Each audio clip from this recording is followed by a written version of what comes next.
आज एक बात और मैं कहने चाहता हूं आप लोगों से। आज जो आप गर्व के साथ कहते हैं कि हमारा वोट है, हमारा हथियार है, हम इस वोट को अपनी मर्जी से डालेंगे। ऐ मेरे मुस्लिम समाज के भाइयों, मैं बताना चाहता हूं, ये आज वोट का अधिकार हमें मिला कहां से है? जैसे इलेक्शन आयोग का गठन बहुजन समाज पार्टी ने किया, ये वोट का अधिकार हमारे पास कहां से आया?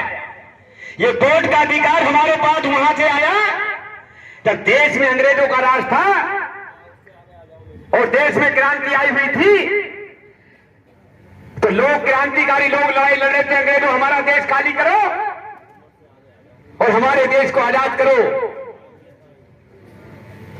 तो इंग्लैंड के अंदर गोलमेज सम्मेलन बुलाया गया और गोलमेज सम्मेलन के अंदर डॉक्टर भीमराव अंबेडकर साहब और गांधी एड पार्टी, पंडित लाल जवाहर नेहरू, जितने क्रांतिकारी लोग थे, सबको बुलाया गया। तो जो सियासत तुम्हारे साथ आज हो रही है, वो सियासत तुम्हारे साथ उस टाइम भी हो रही थी। गांधी एड पार्टी, पंडित लाल जवाहर नेहरू और जितने भी क्रांतिकारी लोग थे, उन्होंने अंग्रेजों से रात को बात कर ली कि साहब हमारा देश तो आजाद कर रहे हो, मगर हमारे देश को आजादी कैसे मिलेगी? तो उन्होंने क्या आजादी का फार्मूला रखा? उन्होंने देख लिया कि 85% देश के लोगों पर ना तो पढ़े लिखे हैं और ना 12.5 एकड़ जमीन है। तो गांधी एड पार्टी ने क्या अंग्रेजों से बात रखी कि हमारे देश के अंदर वोट का अधिकार उसे मिलना चाहिए, हमारे देश में राजा चुनने का अधिकार किसे मिलना चाहिए? जिसके पास 12.5 एकड़ जमीन हो और जो मिडिल पास हो। मिडिल पास किसे कहते थे? जो 8वें को कहते थे। बताओ ईमानदारी से बात, जब देश आजाद हुआ था तो कितने लोग मिडिल पास थे? मुस्लिम समाज के लोग, दलित समाज के लोग, बैकवर्ड समाज के लोग। कितने लोगों के पास 12.5 एकड़ जमीन थी? अरे जमीन तो हवालदार ने छीन ली थी, जमीनें तो जिम्मेदारों ने छीन ली थी। जब हमारे गरीब मुसलमानों से, दलितों से, बैकवर्ड समाज के लोगों से लगान नहीं पटा तो जमीन जब्त कर ली जाती कि नहीं जाती थी? बताओ। उन्होंने आईना देखा, देश के अंदर सर्वे कराया तो 16% लोग आए जिनके पास 12 एकड़ जमीन थी, मिडिल पास थे। अंग्रेजों ने कहा गोलमेज सम्मेलन में, जैसे आज मैं आपके बीच में बोल रहा हूं, उस टाइम भी बराबरी में रहने का अधिकार नहीं था, अच्छे कपड़े पहनने का अधिकार नहीं था। अंग्रेज ने यूएस में बैठे ऐलान किया कि आज हम तुम्हारे देश को आजाद कर रहे हैं और तुम्हारे देश में राजा चुनने का अधिकार उसे होगा जिसके पास 12.5 एकड़ जमीन होगी और जो मिडिल पास होगा। सारे क्रांतिकारी लोगों ने तालियां बजा दी, मगर डॉक्टर भीमराव अंबेडकर कोने में बैठे थे, जहां वो कोना है। कोने में इसलिए बैठे थे कि छूट का मामला था। अंग्रेज ने देखा कि भाई डॉक्टर भीमराव अंबेडकर जो काबिल है, देश की आजादी का खुशी का इजहार डॉक्टर भीमराव अंबेडकर ने नहीं किया। तो अंग्रेज ने कहा, भाई डॉक्टर भीमराव अंबेडकर ये बताओ कि तुम्हें देश की आजादी से कोई खुशी नहीं हुई? तो डॉक्टर भीमराव अंबेडकर ने कहा था, है मेरे मुस्लिम समाज के लोगों, ऐ दलित बाल प्रजा समाज के लोगों, डॉक्टर भीमराव अंबेडकर ने कहा था कि मैं खुशी का इजहार कैसे करूं? बोले क्या मतलब? बोले मेरे देश को आजादी उनसे मिली है, उन्हें मिली है जो तुम्हारे गुलाम हैं। समझ रहे हो मेरी बात? डॉक्टर भीमराव अंबेडकर ने कहा कि हमारे देश को आजादी उन्हें मिली है जो तुम्हारे गुलाम हैं। अरे हमें आजादी कहां मिली? हम तो उनके गुलाम हैं। बोले हम तो 85% लोग इन 15% लोगों के गुलाम हैं। तो जब अंग्रेज ने कहा था कि बताओ डॉक्टर भीमराव को जानते थे कि देश के अंदर सबसे विद्वान कौन है? उन्होंने कहा बताओ डॉक्टर भीमराव अंबेडकर, अगर तुम्हारे देश को सही आजादी कहां से मिलेगी? तो जब डॉक्टर भीमराव अंबेडकर ने कहा था, ये नहीं देखा था कि जैसे आज मुस्लिम समाज के लोग, बैकवर्ड समाज के लोग कह देते, और कहा है अब तो खैर देश के अंदर हर आदमी को फोटो लगाना पड़ रहा है डॉक्टर भीमराव अंबेडकर का, चाहे भारतीय जनता पार्टी हो, चाहे समाजवादी हो, चाहे कांग्रेस हो। मगर पहले क्या कहते थे? अरे डॉक्टर भीमराव अंबेडकर तो दलितों के हैं।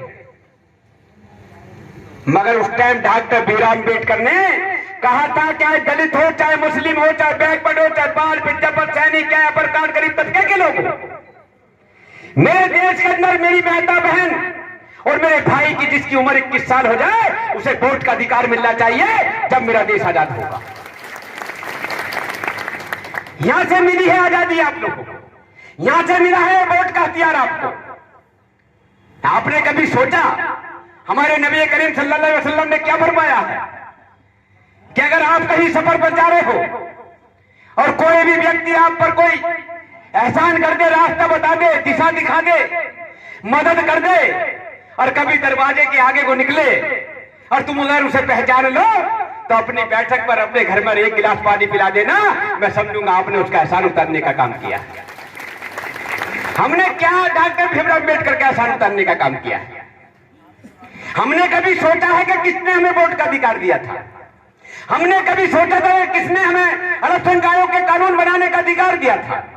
आपने कभी सोचा था कि नखलऊ की सरजमी पर 236 एकड़ जमीन में मुस्लिम उर्दू फारसी यूनिवर्सिटी बनाने का किसने तोहफा दिया था? कभी सोचा है? बताओ, इस मंच के माध्यम से मैं आज आपकी सुनने आया हूं, और जो आप मुझे सजा देंगे और लेके जाऊंगा अपने मुस्लिम समाज के लोगों से। एक मेरा व्यक्ति खड़ा होकर ये बता दे कि युवा नौजवान साथी आने वाली नस्लों के लिए समाजवादी पार्टी ने अगर एक काम भी ऐसा करा हो तो आज ही आपसे राजनीति से इस्तीफा ले लूंगा, और आप जो सजा दोगे मैं कबूल करने को तैयार हूं। क्या तोहफा दिया है आप लोगों को? तोहफा दिया है बिजनौर के अंदर सभा चल रही थी माननीय मुलायम सिंह यादव जी की, सरकार मुलायम सिंह यादव जी की थी। मुलायम सिंह यादव जी ने कहा जमील अहमद साहब थे वहां के नगीना के रहने वाले, उन्होंने कहा मैं कलेक्ट्रेट में जाता हूं और डीएम मेरे लाइसेंस को रोड टलका देता है, और मेरे समाज ने मैंने पूरी ताकत के तहत तुम्हें मुख्यमंत्री बनाने का काम किया है, तो क्या मेरा सम्मान होगा या नहीं होगा? मेरा लाइसेंस बनेगा नहीं बनेगा? तो माननीय मुलायम सिंह यादव जी को क्या करना चाहिए था? डीएम से कहना चाहिए था, फोन करना चाहिए था कि जितने भी लाइसेंस मुस्लिम समाज के पड़े हो या बैकवर्ड समाज के पड़े हो उन सारे लाइसेंसों को तुरंत बना दिया जाए। मगर क्या जवाब दिया था? ऐ मेरे मुस्लिम समाज के लोगों, तुम्हें कोई क्या मतलब है तुम्हें लाइसेंस का? आरा मशीन के लाइसेंस नहीं दिए गए, चाहते तो 5,000 रुपए में रसीद कट जाती। कोई कानून अमल में नहीं लाने दिया। क्यों? कि आप डरते रहो और समाजवादी पार्टी को वोट देते रहो। तो मैं इसलिए दो बात कह के आया हूं आज आमला की सरजमी पर, क्योंकि समय नहीं है आपको सारी बात कहने का, मगर दो बात में अपनी बात समझाकर आपको बात खत्म करूंगा। आज आप देख लो, लोकसभा आमला का समीकरण बैठा लो और इस समीकरण को ऐसे करके दिल में बैठा लो। 17 लाख वोट है आमला की सरजमी पर, और आज जो बात मैं कहने जा रहा हूं, जो बहन जी का आदेश आपके बीच में कहने जा रहा हूं, जो अपनी नेता का, अगर उस पर आपने अमल कर लिया तो आधे में सब और आधे में रब। आधे में अकेले लड़ाई लड़ोगे, आधे में दो लड़ेंगे। बहकावे में बिल्कुल मत बना। आज जो बहुजन समाज पार्टी की नेता ने लोकसभा से यह प्रत्याशी बनाने का काम किया है, वो मेरे भाई बड़े सम्मानित हर दिल अजीत, आप सबों के दिलों की धड़कन और आपके रहनुमा जो आबिद भाई, जो यहां से चेयरमैन हैं, बहन जी ने बहुजन समाज पार्टी आमला से लोकसभा का प्रत्याशी बनाया है। मैं उन्हें बार बार बहन जी की तरफ से और जिला अध्यक्ष जी से और सभी लोगों से कहूंगा कि माला बनाकर उनका स्वागत करें। और आप लोगों से कह के जा रहा हूं कि अगर मुस्लिम समाज के लोगों, अगर आपने हाथी का नारा आज से ही दे दिया तो जो 3 लाख दलित समाज का वोट है वो आपके आबिद भाई चेयरमैन साहब के साथ पड़ेगा। और आज आपने देखा कि यादव समाज के लोगों ने और बैकवर्ड समाज के लोगों ने किस तरीके से ज्वाइनिंग करने का काम किया है।